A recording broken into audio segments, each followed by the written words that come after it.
একটি জুটসু ব্যবহার করলেন। সেটি ছিল রিনে রিবার্থ জুটসু। নারুটো অবাক হয়ে বলল, আপনি কি সেই একই টেকনিক ব্যবহার করছেন যেটা নাগাতো করেছিল?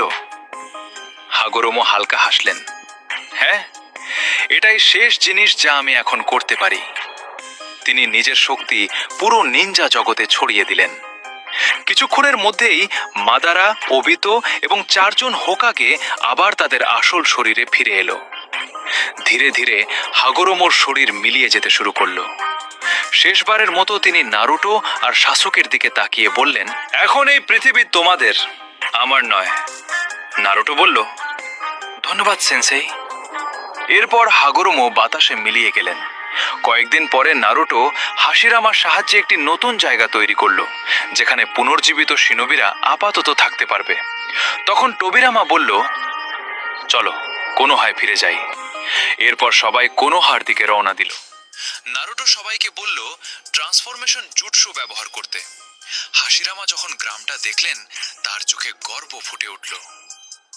ওয়াও নারুটো, তুমি সত্যি এই জায়গাটাকে স্বর্গে পরিণত করেছো। মাদারা সবাইকে সতর্ক করে বলল, এতটা নিশ্চিন্ত হও না, আসল শত্রু এখনো বাকি আছে।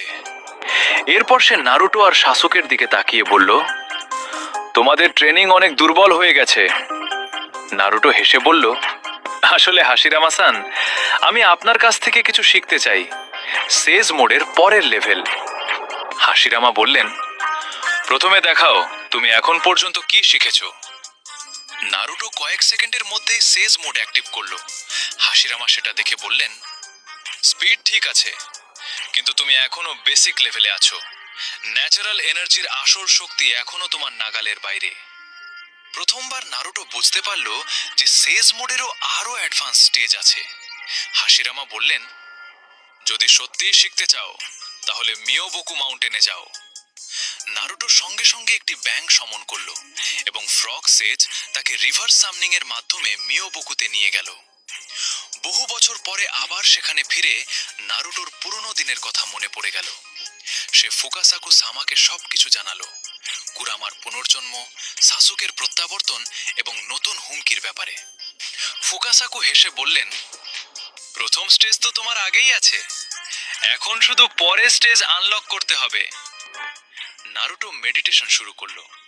ফুকাসাকু তাকে দেখে বললেন, এই ছেলেটার মনোযোগ সত্যিই অসাধারণ, সত্যিকারের দ্বিতীয় সেজ অফ 6 পাথস হয়ে উঠছে। এদিকে দূরের এক ডাইমেনশনে নতুন একটি পোর্টাল খুলল। সেখান থেকে বেরিয়ে এলো